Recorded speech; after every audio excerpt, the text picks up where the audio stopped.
Imagine making $84 million to be terrible at your job. Jonathan Huberdeau went from being a 115-point superstar with the Florida Panthers to barely cracking 50 points after signing one of the biggest contracts in NHL history with the Calgary Flames. In this video, we're breaking down how Huberdeau pulled off what might be the greatest heist in professional sports, securing a massive payday right before his skills seemingly fell off a cliff. Was it bad luck, poor fit, or did Huberdeau master the art of getting paid before the decline?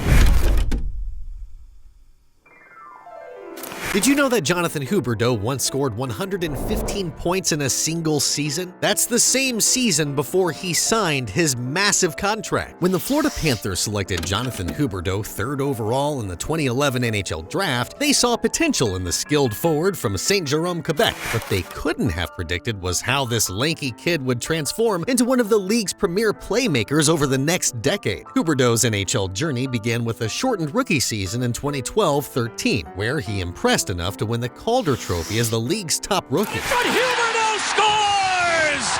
Welcome to the NHL, kid!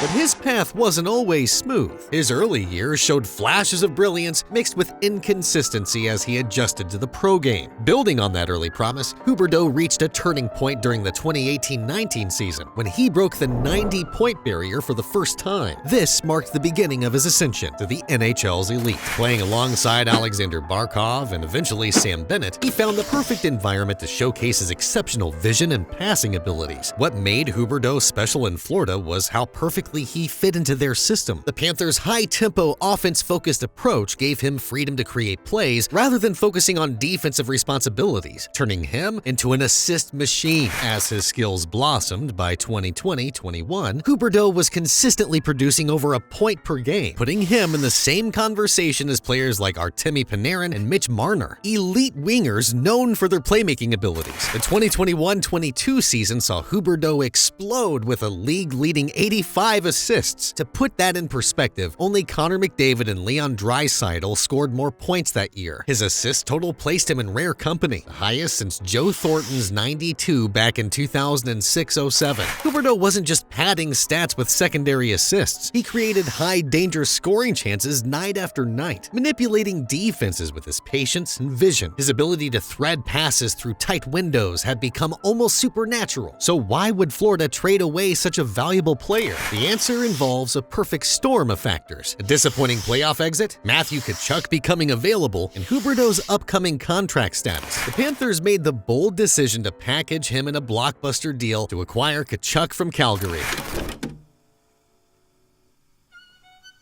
Florida may have traded away their star, but Huberdeau was about to execute the perfect financial checkmate. The Flames, desperate after losing Johnny Gaudreau and trading away Tkachuk, handed Huberdeau an $84 million fortress that no NHL team could breach, all before he'd skated a single minute in their jersey. Let's examine what might be the most player-friendly contract in recent NHL history. After Gaudreau walked away to Columbus and Tkachuk was traded to Florida, Calgary found themselves scrambling to maintain star power. The Flames' desperation created the perfect leverage for Huberdeau, who became the centerpiece of their recovery plan. Like a financial life raft they clung to, without testing if it would float. The Flames offered Huberdeau an 8-year extension worth $84 million, with a $10.5 million annual cap hit through 2030-31. But the structure makes this deal truly remarkable. It's essentially a never-to-be-broken safe lock. Of the $84 million total, $61.5 million comes as signing bonuses, with only $22.5 million in base salary, creating what financial experts call a buyout-proof contract.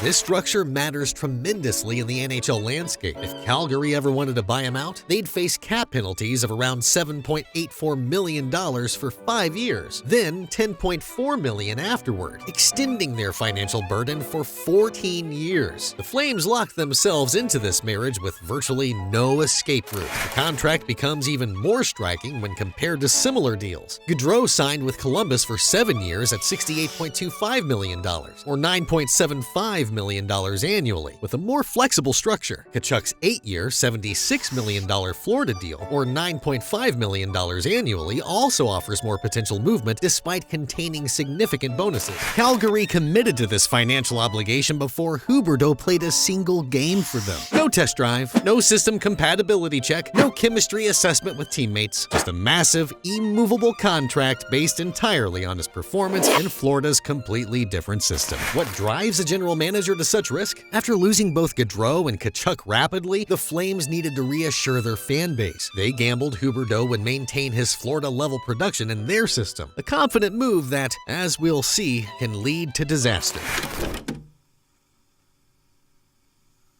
That disaster arrived faster than anyone expected. While Calgary celebrated landing a proven star, they soon faced a shocking reality. Their $84 million investment was producing at half his previous rate. The decline wasn't just a small adjustment period. Huberdeau's first season with the Flames saw his production crater to just 55 points, less than half of what he delivered in his final Florida campaign. The nightmare intensified during Huberdeau's second season with Calgary. His production further declined to 52 points while recording a catastrophic -29 rating, among the league's worst. This represented one of the most dramatic performance collapses for an elite talent in recent NHL history. The statistics tell the complete story. From 30 goals in Florida to just 15 in Calgary, his shooting percentage dropped from 13.5% to 9.5%, and his advanced metric showed a player no longer creating high-danger chances. Picture the Flames locker room after another disappointing game. Teammates exchanging worried glances as their $84 million